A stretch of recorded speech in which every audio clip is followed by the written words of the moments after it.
before I proceed ahead, your name is Indrajit, right? I'm pronouncing it correctly? Yeah, perfect. All right, okay.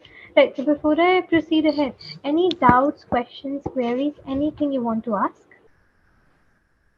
Uh, doubt, one of my subscribers asked me that how to avoid this kind of things, like when someone wants to learn English or wants to speak English in front of public, and sometimes they are mocking at.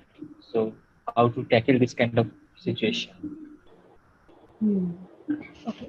So usually my solution to this problem is to always remember that just keep it in your head that people are innately very selfish, right? So if you're ever in a communication, if you're ever in a conversation, the way that you always keep thinking that is this person judging me? Is this person looking at me? Am I speaking correctly? Am I using this correct vocab? Similarly, everybody around you is doing the same thing. So the focus Okay. or the point of focus for any person is not the other person, it's themselves. So even if you're Hmm. making mistakes, nobody is really going to notice, right? Especially small Okay. mistakes. I've seen like a lot of people get nervous even for small mistakes, like is and are kind of mistakes that are usually neglected. Even advanced speakers makes those kind of mistakes and nobody notices because they're speaking with such confidence and they're speaking so continuously that the other person doesn't really get a chance to cut them off, right? So always remember that the way you are concerned with yourself, you are being indulged by your into your own behavior. Similarly, the other person is also just thinking about themselves and they're not thinking about you. So just keep Okay. that little thing in your head that would prevent you from getting into this trap of is this other person mocking me or something like that, right? Okay. Thank you. Right. Any other doubts or questions? Uh, any other, how to improve fluency? Oh, okay. How to improve fluency, right?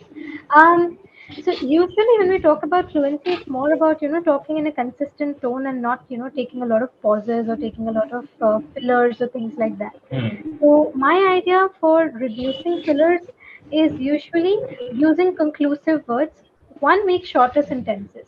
Shorter sentences will prevent you from making mistakes and it will give you the space to talk a lot more, right? So one is that. Okay. Secondly, use different kind of fillers as conclusive words. So, for example, let's say you talked about a certain topic, then you can end and sort of conclude that line with the words like even though, although, therefore, what I mean to say is, my final opinion on this is something like that. Conclude that thing and then switch to the next idea. It will give you the space to think about your next idea and then start talking about it, right? So it will provide you with the space to take a pause. So that's another thing that people can try. It is the best thing to do for fillers as well as for fluency. And thirdly, for fluency, I do recommend people watch a lot of English content, right? I'm not saying you need to watch the content like, 3 hours, 4 hours every day, but 15 to 20 minutes spent with any type of English content, movies, series, books, anything, right? That can really help you with the fluency part. I personally recommend watching or listening because that will give you an idea about the pronunciation as well, about how to speak, about what content needs to be spoken in what modulation of voice, right? Because let's say if you're talking about something important, then your voice remains a little monotonous and it goes in one straight pitch. If you're talking about something sad, your voice is about to get low. If you're talking Hmm. something that's very exciting, your pitch goes high, right? So this kind of modulation of voice you always learn from either watching or listening. So that's another Okay. tip that I give to people.